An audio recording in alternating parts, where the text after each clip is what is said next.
Hello, आज हम destructor function का एग्जांपल देखते हैं। लास्ट क्लास में हमने डिस्ट्रक्टर फंक्शन को डिफाइन किया, उसकी कुछ इंपॉर्टेंट प्रॉपर्टीज डिस्कस की। आज हम इस क्लास में डिस्ट्रक्टर फंक्शन का एक एग्जांपल देखेंगे।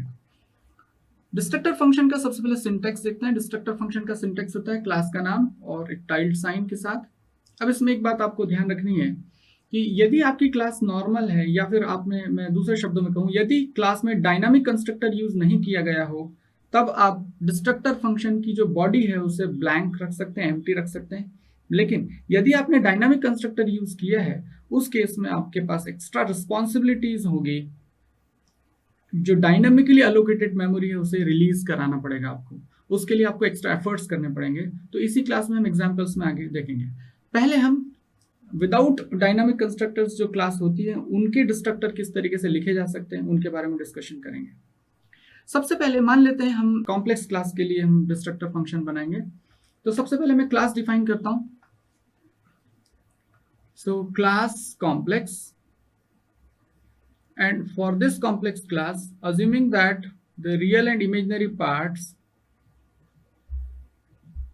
are the members,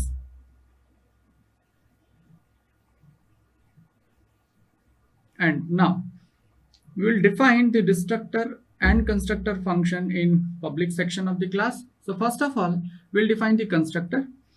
So constructor नाम वही जो क्लास का, तो यहाँ पर कॉम्प्लेक्स क्लास का हमने कंस्ट्रक्टर फंक्शन बनाया, that is the default constructor, and this will initialize real and imaginary as 0. So this is a simple constructor function.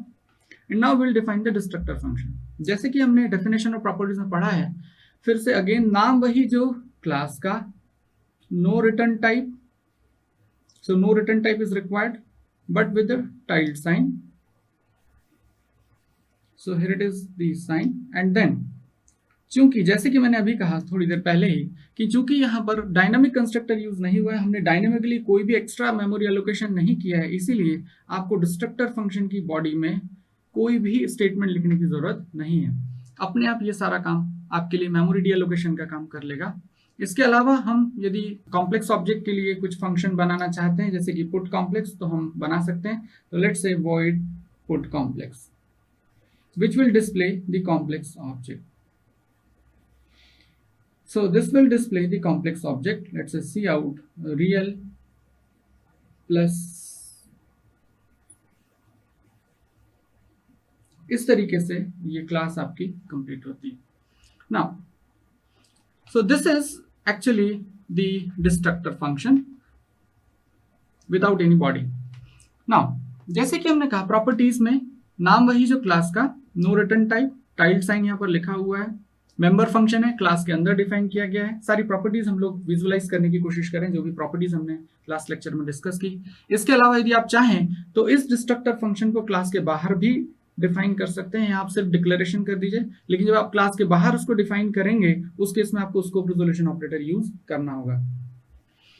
अब चलते हैं इन्वोकेशन की प्रॉपर्टीज देखने के लिए, और इन्वोकेशन की प्रॉपर्टीज के लिए हमें मेन फंक्शन की तरफ जाना होगा। तो मेन फंक्शन लिखते हैं, लेट्स से वॉइड मेन। जैसे कि आपको पता है कि किसी भी मेंबर फंक्शन को इन्वोक कराने के लिए आपको उस क्लास के ऑब्जेक्ट की मदद लेनी होती है, और डॉट ऑपरेटर की मदद से हम उस फंक्शन को इन्वोक करते हैं। लेकिन जो कंस्ट्रक्टर फंक्शंस होते हैं, डिस्ट्रक्टर फंक्शन होते हैं, ये स्पेशल फंक्शंस होते हैं, इन्हें इन्वोक कराने के लिए उस क्लास के ऑब्जेक्ट की विद डॉट ऑपरेटर इसकी जरूरत नहीं होती है। उन्हें आप इम्प्लिसिटली कॉल करते हैं या वो इम्प्लिसिटली कॉल होते हैं। तो कंस्ट्रक्टर के केस में भी हम ये बातें डिस्कस कर चुके हैं, और डिस्ट्रक्टर के केस में भी हम यहाँ पर डिस्कशन करेंगे। सबसे पहले ऑब्जेक्ट बनाते हैं। तो मान लेते हैं मैंने कॉम्प्लेक्स क्लास का ऑब्जेक्ट बनाया, let's say complex c, no arguments are passed, default constructor execute होगा। कॉम्प्लेक्स ऑब्जेक्ट के लिए मेमोरी एलोकेशन होगा। मान लेते हैं कॉम्प्लेक्स ऑब्जेक्ट है, उसके दो पार्ट्स होंगे, first part will be real and second part will be imaginary, and both will be initialized with 0 0. यदि आप इसे प्रिंट करा के देखना चाहते हैं तो आप कर सकते हैं using calling the function put complex. तो ये डिस्प्ले हो जाएगा इस तरीके से, एंड देन गेट ch। ना हियर आपने देखा कि कहीं पे भी हमने डिस्ट्रक्टर फंक्शन को इन्वोक नहीं किया, कॉल नहीं किया है। It will be invoked automatically just before the termination of the program, या जैसे ही हम इस स्कोप से बाहर जाएंगे जहां पर ये कॉम्प्लेक्स ऑब्जेक्ट बना हुआ है, उस स्कोप से जैसे ही बाहर जाएंगे डिस्ट्रक्टर फंक्शन ऑटोमेटिकली इन्वोक हो जाएगा और जो मेमोरी इस ऑब्जेक्ट के लिए अलोकेट हुई होगी उस मेमोरी को रिलीज कर दिया जाएगा, and that is the responsibility of the destructor function.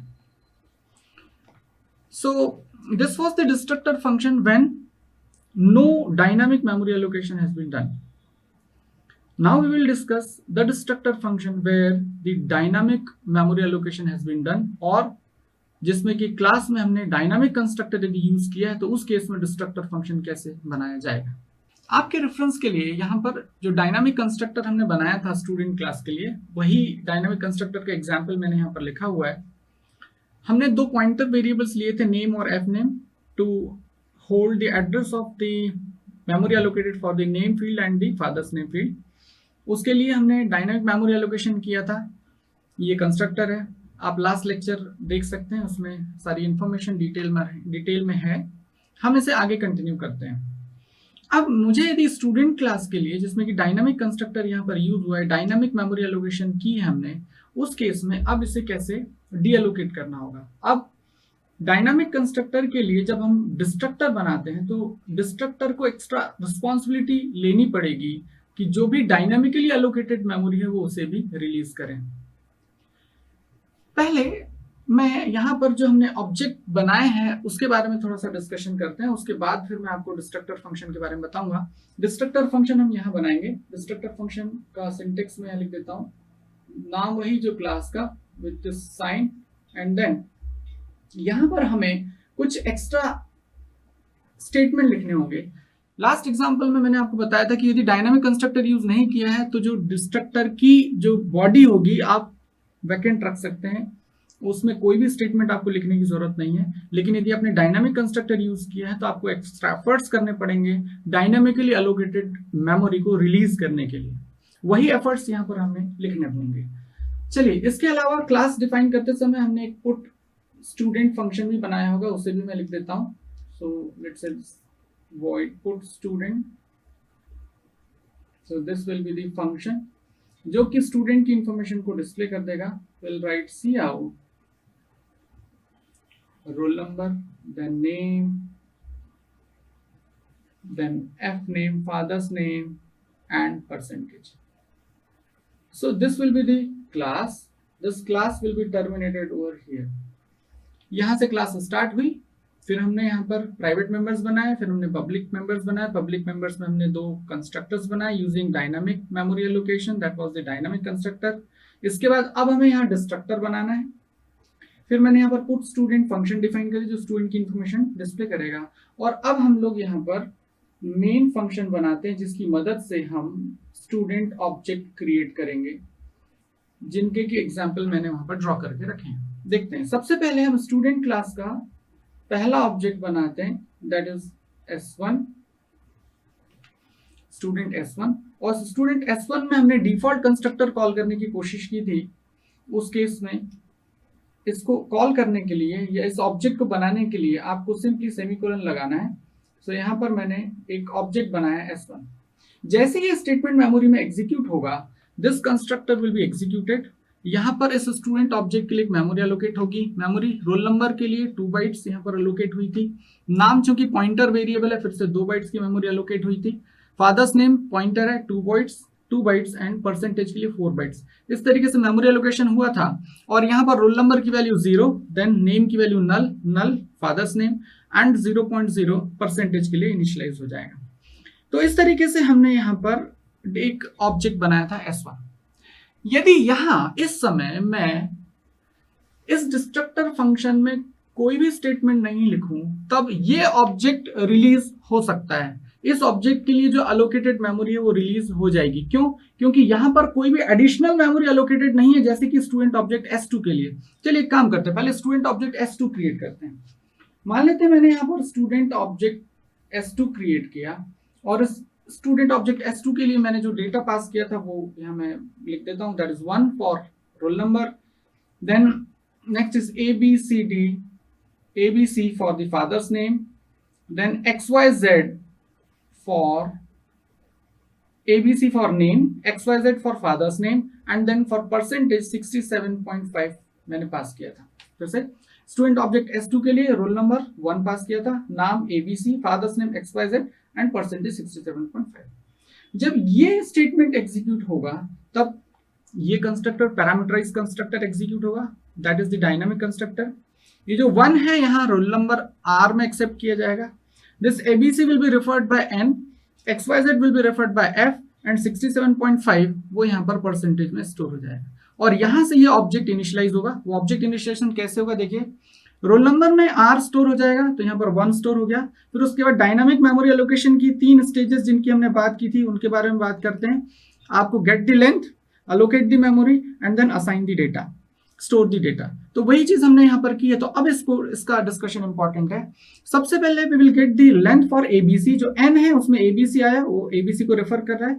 L will be 3, so we will allocate a memory that is using keyword new। तो यहाँ पर एक मेमोरी allocate होगी 4 कैरेक्टर्स की, because L is 3 तो L plus 1 that will be 4 character की memory allocate होगी।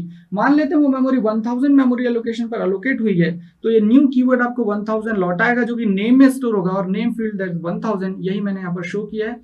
So this is the dynamically allocated memory जो कि 1000 मेमोरी लोकेशन पे एलोकेट है, और उसका एड्रेस यहाँ पर नेम फील्ड में रखा हुआ है, नेम मेंबर में रखा हुआ है। इसी तरीके से यहाँ पर और लास्ट पॉइंट था कि इस नेम को हम इस नेम में कॉपी कर दें, तो यहाँ पर ये ABC यहाँ पर कॉपी कर लिया जाएगा, that is the dynamic constructor. Now similar fashion हमने इस यहाँ पर फादर्स नेम के लिए भी किया था। फादर्स नेम के लिए फिर से नई मेमोरी एलोकेट की थी 4 बाइट्स की। मान लेते 2000 मेमोरी लोकेशन पे एलोकेट हुई होगी, तो that will be stored in F name field इस तरीके से। तो यहाँ पर और 67.5 आपका यहाँ पर स्टोर हो चुका है। तो इस तरीके से स्टूडेंट ऑब्जेक्ट 2 बनेगा यहाँ पर। लेकिन स्टूडेंट ऑब्जेक्ट 2 में ये जो एक्स्ट्रा मेमोरी दिख रही है यही इंपॉर्टेंट है डिस्ट्रक्टर के केस में। ना यदि मैं यहां पर अब हम समझते हैं कि यदि मैं ये बॉडी एम्प्टी छोड़ता हूं इस डिस्ट्रक्टर फंक्शन की, तो क्या होगा ये कि ये S1 ऑब्जेक्ट यहां से रिमूव हो जाएगा, या इसके लिए जो मेमोरी एलोकेट हुई है वो रिलीज कर दी जाएगी। लेकिन जब S2 की बात करेंगे या S2 ऑब्जेक्ट की मेमोरी को रिलीज करने की बात आएगी, और यदि ये बॉडी एम्प्टी है, उस केस में सिर्फ ये मेमोरी मतलब total 2 bytes plus 2 bytes plus 2 bytes plus 4 bytes, that is 10 bytes of memory will be released from here। लेकिन ये जो मेमोरी हमने एक्स्ट्रा एलोकेट की थी डायनामिकली रन टाइम पर, वो रिमूव नहीं हो पाएगी। और यही बात हमें डिस्ट्रक्टर फंक्शन में ध्यान रखनी है तब जब हमने डायनामिक कंस्ट्रक्टर यूज किया है। तो यहां पर अब जो ये डायनामिकली एलोकेटेड मेमोरी है उसको रिलीज करने की भी रिस्पॉन्सिबिलिटी डिस्ट्रक्टर फंक्शन को लेनी पड़ेगी, और इसी के लिए हमें यहां पर डिस्ट्रक्टर फंक्शन में 2 नई लाइंस ऐड करनी पड़ेगी। एक्चुअली 2 इसलिए क्योंकि 2 पॉइंटर्स हैं जो हमने क्रिएट किए, या 2 अलग अलग फील्ड्स के लिए हमने मेमोरी एलोकेट कराई है। पहला फील्ड है नेम, दूसरा फील्ड है F नेम। इन दोनों को ही आपको एक्सप्लिसिटली डिलीट करना होगा, और उसके लिए हमें एक फंक्शन यूज करना पड़ेगा that is delete, and will have to pass the pointer name. तो मुझे लिखना पड़ेगा delete name and then delete F name, that is the most important point. और अब देखिए अब क्या होगा। अब जैसे ही ये डिस्ट्रक्टर फंक्शन कॉल होगा, सबसे पहले ये स्टेटमेंट एग्जीक्यूट होगा डिलीट नेम। डिलीट नेम से होगा कि नेम पॉइंटर या नेम फील्ड में जो भी एड्रेस है वहां जाकर इस मेमोरी को रिलीज किया जाएगा। फिर उसके बाद डिलीट F नेम होगा। F name means 2000, delete 2000 means delete the memory which has been allocated at address 2000, तो ये मेमोरी रिलीज होगी। उसके बाद ये जो पार्ट है वो इस ऑब्जेक्ट को तो रिलीज करता ही है, वो हम पहले ही डिस्कशन कर चुके हैं। और अल्टीमेटली सारी मेमोरी जो ऑब्जेक्ट के लिए एलोकेट हुई थी 10 बाइट्स ये जो बाय डिफॉल्ट हर ऑब्जेक्ट के लिए एलोकेट होती है, और साथ में जो एक्स्ट्रा मेमोरी एलोकेट हुई थी वो भी रिलीज हो जाएगी। सो इस तरीके से डायनामिक कंस्ट्रक्टर यदि आपने यूज किया है, तब उस क्लास के लिए यदि आप डिस्ट्रक्टर बनाते हैं तो आपको जो भी डायनामिकली एलोकेटेड मेमोरी है उसको रिलीज करने के लिए एक्स्ट्रा एफर्ट्स देने पड़ेंगे। उसको रिलीज करने के लिए आपको डिलीट फंक्शन यूज करना पड़ेगा, और वो पॉइंटर पास करना पड़ेगा जिसको कि हमने एज अ मेमोरी यहाँ पर यूज किया है। इस तरीके से फुल मेमोरी आपकी डीएलोकेट हो जाएगी। इस प्रोग्राम को आगे कंप्लीट करते हैं। डिस्ट्रक्टर तो अपने आप तब एग्जीक्यूट होगा जब आपका ऑब्जेक्ट स्कोप के बाहर जाएगा और आपका प्रोग्राम टर्मिनेट होगा। उसके पहले यहाँ पर हम लोग चाहें तो इसको कंप्लीट करने के लिए स्टूडेंट की इंफॉर्मेशन हम लोग प्रिंट करवा सकते हैं पुट स्टूडेंट की मदद से। then s2 dot put student. So this program will be complete now, and we'll terminate this. So this is all about the destructor function. Thank you.